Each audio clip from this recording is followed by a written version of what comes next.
After the assassination in Tehran of Ismail Haniyeh, the political leader of Hamas, Yahya Sinwar, the architect of the October 7th attack, was invited to peace talks in Doha Thursday.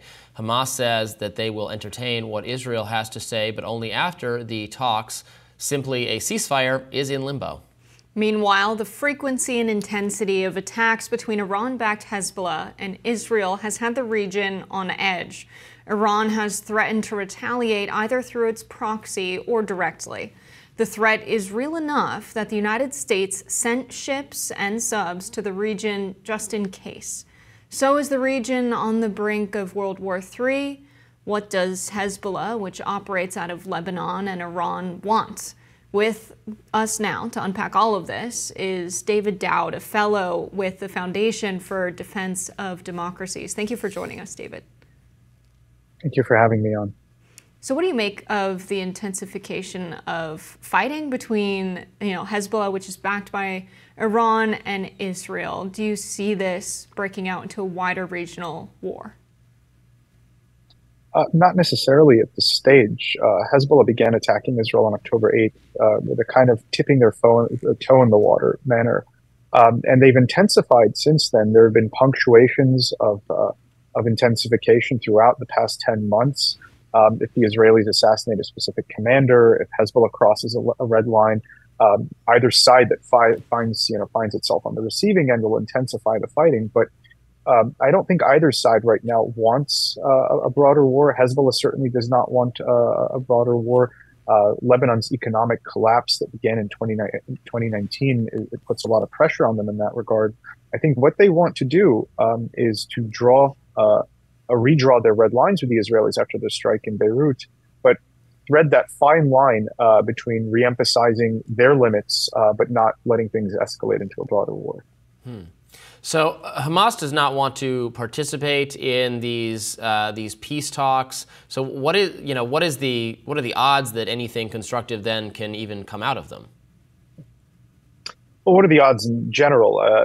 We still don't know the terms exactly of the ceasefire talks and what that would entail. I think there are also positions that are perhaps unbridgeable between the Israelis and Hamas. The Israelis remain steadfast in their commitment to dismantle the organization militarily and as a governing entity. And that's something that Hamas won't accept. I think the Israelis have the upper hand, so to speak, in bargaining, giving the course of the war. But Hamas is holding out. We'll see how things play out. But I'm personally not very optimistic that a ceasefire will emerge from these talks on Thursday. Do you see the assassination as the key factor that derailed the ceasefire talks, or do you see Bibi Netanyahu's unwillingness to arrive at a ceasefire, agreement as the main reason these talks are falling apart? I see neither as the primary factor. Look, at the end of the day, Hamas has an objective to end this war prematurely, to achieve a ceasefire prematurely. This is the collective objective of the resistance axis. This is why Hezbollah entered the fight also on October 8th. They want to survive as any entity would. But the problem with that is that they're not willing to survive and come to a permanent agreement with the Israelis, a permanent ceasefire, which would mean that Hamas accepts Israel's right to exist and would never attack Israel again in the future. What they're asking for is to be spared by the Israelis now, so that a nucleus of this organization, Hamas, can survive, rebuild, and prepare to attack Israel again in the future. And look, their leadership has said there are future October 7ths in store for the Israelis. I don't think that's something the Israelis can accept. I mean, imagine just a negotiation in 2002 or 2003 between the United States and Al-Qaeda, where Al-Qaeda's terms were, let us survive so we can do another 9/11 to you. I would consider that the primary impediment to things moving forward. In the past U.S. governments, administrations have put some pressure on Israel to not escalate matters further with its neighbors for the sake of our own security.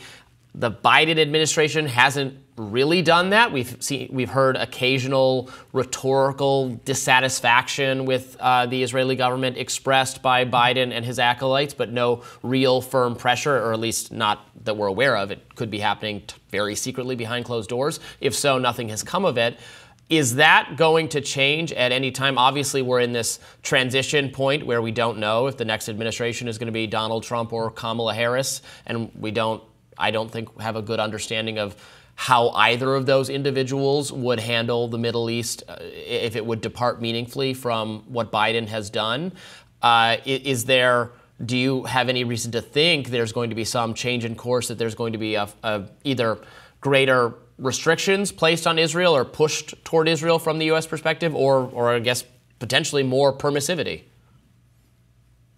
So I actually do think that the Biden administration has placed a lot of brakes on Israeli military action. If you look at it purely militarily, vis-a-vis Hezbollah, for example, the reason the Israelis, despite having legal justification, I'd argue, for launching a broader campaign into Lebanon to stop Hezbollah's attacks, to distance Hezbollah from the border, to enforce the terms of Resolution 1701, which devolved primarily upon Lebanon to distance Hezbollah north of the Litani River, to disarm Hezbollah. This is something that Lebanon has proven unwilling and incapable of doing.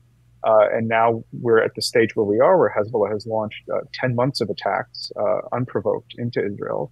The Israelis would have justification to broaden the campaign into Lebanon. The fact that they haven't, I think, is testament to the pressure that the Biden administration has brought to bear on the Israelis. There were halts of weapons shipments in early May, if we recall, the 2,000-pound bombs. There was also pressure on not beginning operations in Rafah. And, Rafah was on the table since December. The fact that the entry into Rafah only began in May, 5 months delay, I think was testament to the Biden administration's pressure to see deliverables from the Israelis on humanitarian aid, on ensuring that minimization of civilian casualties in any operation in Rafah. And I think we're continuing to see certain degrees of pressure. But look, at the end of the day, these are two independent countries that are going to function according to their interests. The United States can bring pressure on Israel to serve U.S. interests, broader U.S. interests in the region, and the Israelis, looking at things from across the Atlantic and the Mediterranean, are going to see things differently from their national security and their national interest perspective. David, it does seem like they are independent countries when we consider Biden said it would be a red line if Israel were to have a ground invasion into Rafah. They conducted a ground invasion anyway. When Kirby was asked about this in press briefings, he said, we're not going to check Netanyahu's homework. What we're seeing there is not a ground invasion. We're seeing them conduct strikes. And so they kind of got off on a technicality with that, but it really seemed like Netanyahu was not listening to Biden, or Biden never made clear this was a red line in his conversations with Netanyahu. But moving forward, they have $3.5 billion additional dollars that were just authorized to Israel.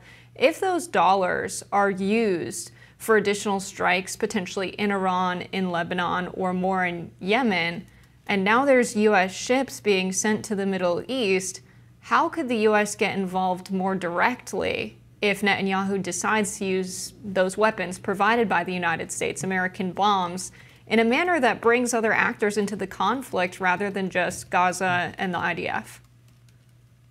Look, let's start with the fact that it wasn't the Israelis that brought these actors into the conflict. The Houthis, the strike in Yemen happened after the Houthis launched. They have been launching attacks, again, unprovoked. There's no border with Israel. There's no real conflict with Israel. They launched a drone, the Jaffa drone. They dubbed it into Tel Aviv, killing an Israeli citizen. As a sovereign country, Israel could not remain silent on that. Then again, with the escalation with Hezbollah, unprovoked attacks that began on October 8th that have continued since then.